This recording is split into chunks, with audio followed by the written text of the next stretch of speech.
Teacher और student एक द्वीप पर फंसे, थॉमस और एलिना की ज़िंदगी मौत की जंग। नमस्ते दोस्तों, स्वागत है आपका हमारे चैनल हिंदी स्टोरी सीजी पर।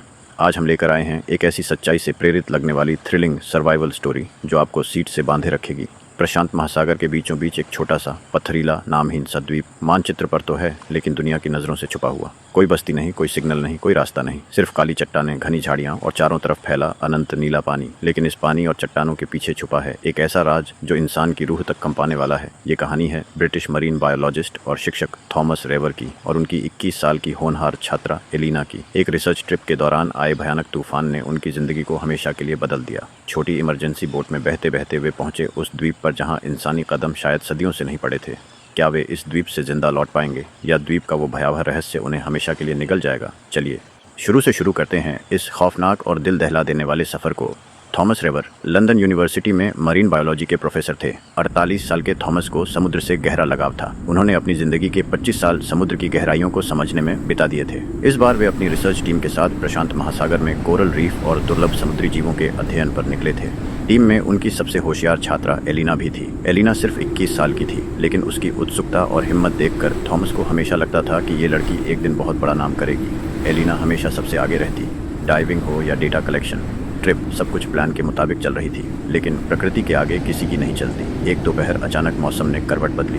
दूर क्षितिज पर काले काले बादल छा गए, हवाएं तेज हो गईं। मुख्य रिसर्च शिप पर अलार्म बजा। कैप्टन ने तुरंत फैसला लिया, सभी को इमरजेंसी लाइफ बोट्स में उतारो। थॉमस और एलिना एक ही बोट में थे। जैसे ही बोट पानी में उतरी, तूफान पूरे जोर पर आ गया। लहरें 30-40 फीट ऊंची, बोट ऊपर नीचे हो रही थी मानो कोई खिलौना हो। रेडियो से आवाजें आ रही थी, मेन शिप से दूर मत होना। लेकिन कुछ ही मिनटों में रेडियो में सिर्फ स्टैटिक शोर रह गया। एंटीना टूट चुका था, कोई सिग्नल नहीं। थॉमस ने एलिना को पकड़ कर रखा और चिल्लाया, पकड़ो खुद को, हम बच जाएंगे। लेकिन लहरें इतनी उग्र थीं कि बोट का रुख बदल गया। मुख्य शिप की लाइटें धुंधली होती गईं और फिर पूरी तरह गायब। घंटों तक वे लहरों के हवाले रहे। बारिश की मोटी चादर, बिजली की चमक और अंधेरा। एलिना डरी हुई थी लेकिन चुप थी। थॉमस लगातार आसमान को देख रहा था। क्या कोई हेलीकॉप्टर हमें ढूंढ रहा होगा? क्या SOS सिग्नल गया होगा? लेकिन कुछ नहीं, सिर्फ समुद्र की गर्जना। सुबह हुई तो तूफान थोड़ा शांत हुआ। दूर क्षितिज पर एक छोटा सा द्वीप दिखाई दिया। थॉमस ने बोट को उस तरफ मोड़ा। आखिरकार बोट चट्टानों से टकराई और रुक गई। दोनों किसी तरह किनारे पर उतरे। पैर जमीन पर रखते ही दोनों ने राहत की सांस ली। जिंदा थे। लेकिन जैसे ही उन्होंने चारों तरफ नजर दौड़ाई, वो राहत डर में बदल गई। द्वीप छोटा था, शायद 4-5 किलोमीटर लंबा। चारों तरफ काली ज्वालामुखी चट्टानें, ऊंची ऊंची, नुकीली। बीच बीच में सूखी झाड़ियां और घना जंगल जैसा हिस्सा। कोई रेत का बीच नहीं, कोई झोपड़ी नहीं, कोई धुएं का गुब्बार नहीं, कोई इंसानी मौजूदगी का कोई संकेत नहीं। सिर्फ तेज हवा का शोर और दूर से आती समुद्र की भारी गर्जना। एलिना ने धीमी कांपती आवाज में पूछा, सर, यहाँ कोई रहता भी है? थॉमस ने चारों दिशाओं में देखा। कुछ देर कान लगाए रहा, जैसे किसी हल्की आवाज की उम्मीद में, लेकिन कुछ नहीं। न कदमों की आहट, न पक्षियों का चहचहाना, न किसी नाव का शोर। सिर्फ एक ऐसी खामोशी जो भीतर तक चुभ जाए।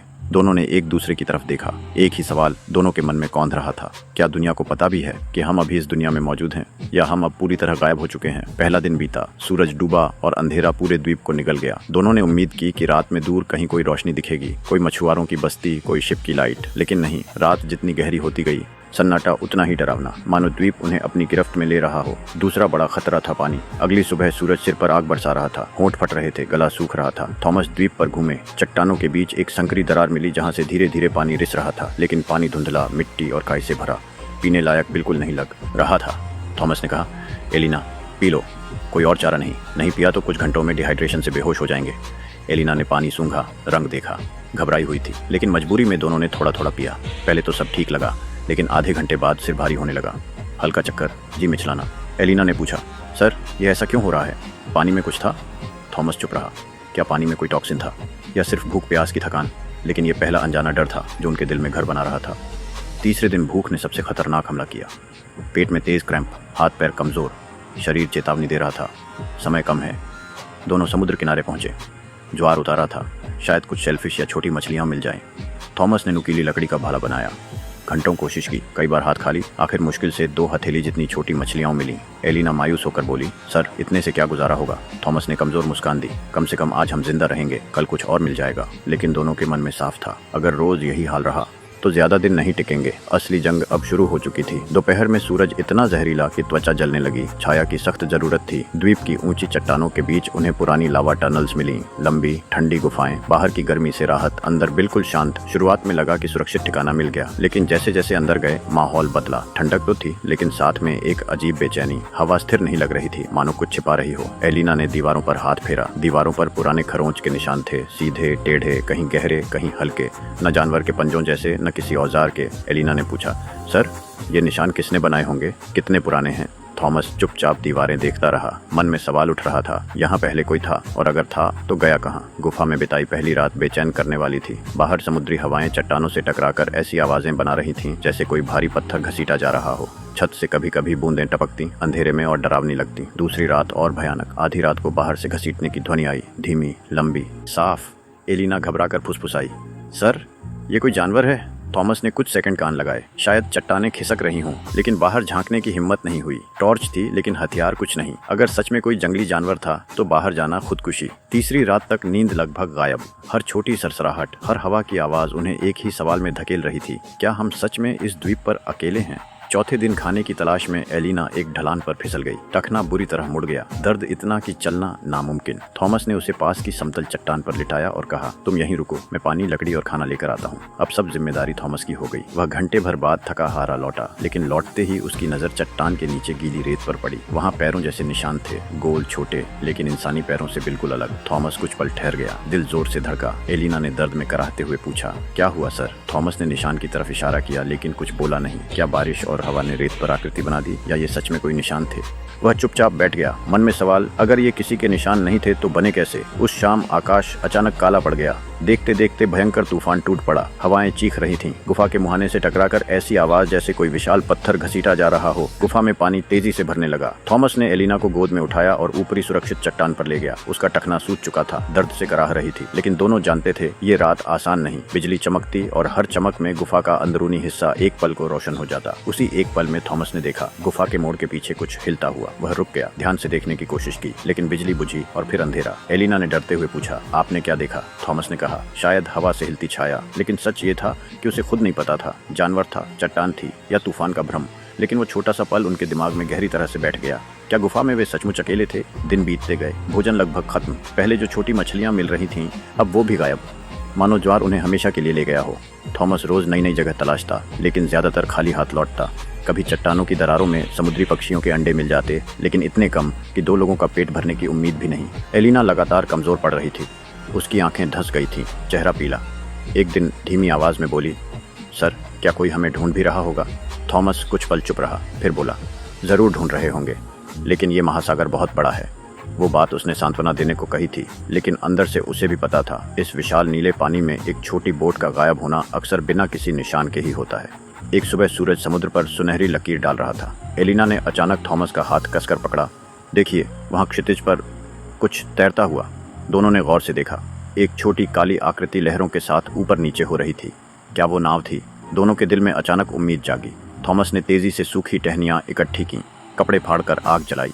घना धुआं उठने लगा। एलिना पास खड़ी रही, आंखें उस आकृति पर टिकाए। मिनट गुजरे, आकृति वहीं दिखती रही, फिर धीरे धीरे धुंधली हुई और पूरी तरह गायब।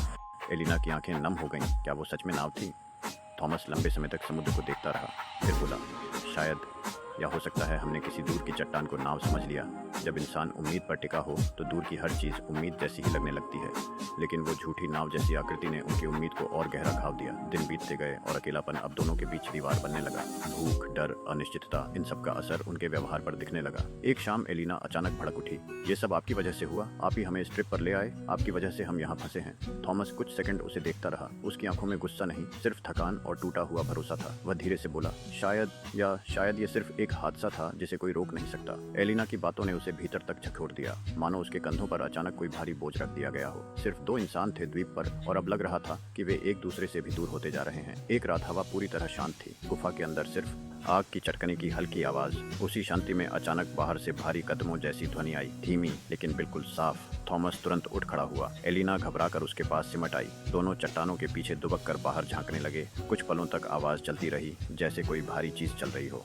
फिर अचानक थम गई। थॉमस ने सावधानी से बाहर कदम रखा। गुफा के मुहाने पर न कोई जानवर, न टूटे पैरों के निशान, न कोई हलचल, कुछ भी नहीं। वापस आकर एलिना की तेज सांसें सुनाई दे रही थीं। वह बोली, सर, अगर यहाँ कोई नहीं है तो ये आवाज़ किसकी थी?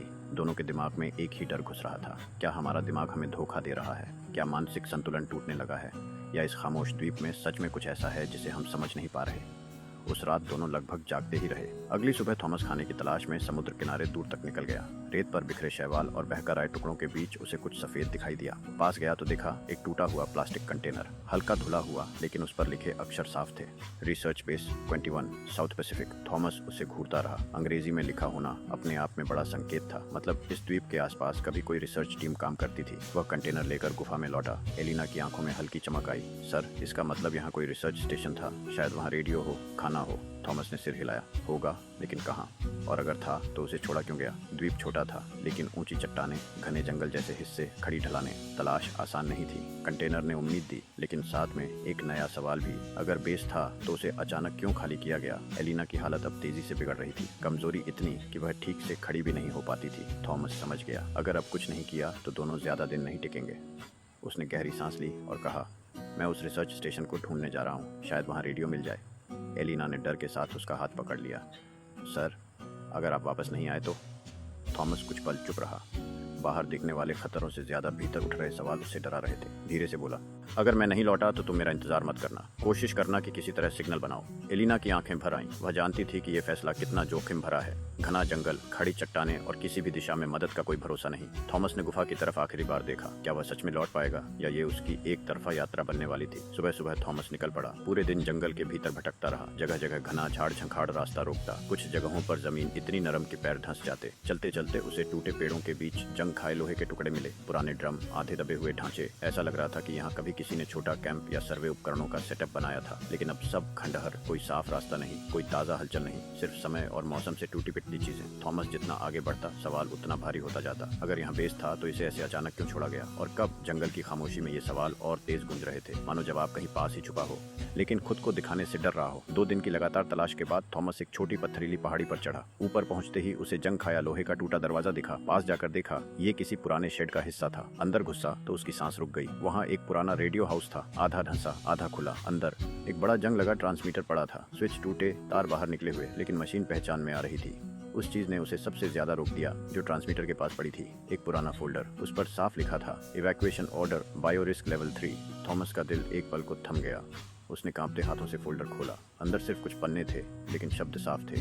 इस द्वीप को एक अज्ञात बायोलॉजिकल रिस्क के कारण तुरंत खाली कराया गया था। टीम को हेलीकॉप्टर से निकाला गया। कोई वापस नहीं आया। थॉमस के हाथ कांपने लगे। मतलब यह द्वीप शुरू से इंसानों के लिए सुरक्षित नहीं था। कोई संक्रमण, कोई वायरस, कोई अज्ञात जीव, और वे दोनों अब उसी खतरे के बीच फंसे थे। सवाल उसके दिमाग में चीख रहे थे। पानी में जो अजीब असर हुआ था, एलिना की बढ़ती बीमारी, गुफा की आवाजें, निशान, क्या सब उस बायो रिस्क से जुड़ा था? फिर भी थॉमस ने हिम्मत नहीं हारी। उसने घंटों मेहनत की, जंग लगे तार जोड़े, टूटे स्विच सेट की। आखिरकार पुराना ट्रांसमीटर चालू हुआ। कई बार कोशिश के बाद एक कमजोर सिग्नल बाहर गया। शायद कोई सुने, शायद नहीं। 3 दिन तक कुछ नहीं हुआ। थॉमस हर दिन सिग्नल भेजता और इंतजार करता। चौथे दिन दोपहर में आसमान में हेलीकॉप्टर की आवाज गूंजी। New Zealand coast guard rescue team उन्हें ढूंढ चुकी थी। थॉमस ने एलिना को गोद में उठाया और बाहर लाया। दोनों को स्ट्रेचर पर हेलीकॉप्टर में डाला गया। एलिना बहुत कमजोर थी, लेकिन जिंदा थी। उड़ान के दौरान एक रेस्क्यू अधिकारी ने कहा, आप बहुत खुशकिस्मत हैं। ये द्वीप 12 साल पहले पूरी तरह खाली करा दिया गया था। एलिना ने थकी आवाज में पूछा, क्यों? अधिकारी चुप रहा। उसने नजरें फेर लीं, मानो जवाब देना चाहता हो, लेकिन दे नहीं सकता। थॉमस ने मन ही मन दोहराया, क्या फोल्डर में लिखी बात सच थी? न्यूजीलैंड पहुंचते ही दोनों को अलग अलग कमरों में ले जाया गया। सरकारी अधिकारियों ने सख्त चेतावनी दी, आप यहाँ जो कुछ भी हुआ किसी से नहीं बताएंगे। थॉमस को स्पष्ट कहा गया, न मीडिया, न परिवार, न किसी को एक शब्द। एलिना को भी अलग ले जाया गया। कुछ महीनों बाद थॉमस को एक आधिकारिक रिपोर्ट दी गई। एलिना घर लौटते समय रास्ते में लापता हो गई। कोई निशान नहीं, कोई सबूत नहीं। थॉमस के मन में सवाल और गहरे हो गए। एलिना आखिरी दिनों में इतनी बीमार क्यों पड़ रही थी? क्या सच में द्वीप पर कोई बायो रिस्क था, या किसी ने फोल्डर की बात को सच साबित करने के लिए एलिना को गायब कर दिया? वह आज भी रातों में जागता है। गुफा के बाहर सुनी कदमों की आवाजें, रेत पर मिले निशान, बिजली की चमक में हिलती छाया। क्या वो सब भ्रम थे, या कोई उन्हें वहां से दूर रखना चाहता था? कोई ऐसा जो आज भी उस द्वीप पर है। दोस्तों, ये थी वो दिल दहला देने वाली स्टोरी जो सच्चाई और कल्पना के बीच की पतली लकीर पर चलती है। थॉमस और एलिना की जिंदगी मौत की जंग और एक द्वीप का वो भयावह राज जो शायद कभी पूरी तरह सामने ना आए। अगर आपको ये स्टोरी पसंद आई तो लाइक ज़रूर करें, चैनल को सब्सक्राइब करें और बेल आइकन दबाना न भूलें ताकि हर नई स्टोरी की नोटिफिकेशन सबसे पहले आपको मिले। कमेंट में बताएं, अगर आप ऐसे द्वीप पर फंस जाएं तो सबसे पहले क्या करेंगे और क्या आपको लगता है कि एलिना सच में लापता हुई या कुछ और हुआ। अगली डरावनी और रोमांचक स्टोरी तक अपना ख्याल रखें। जय हिंद।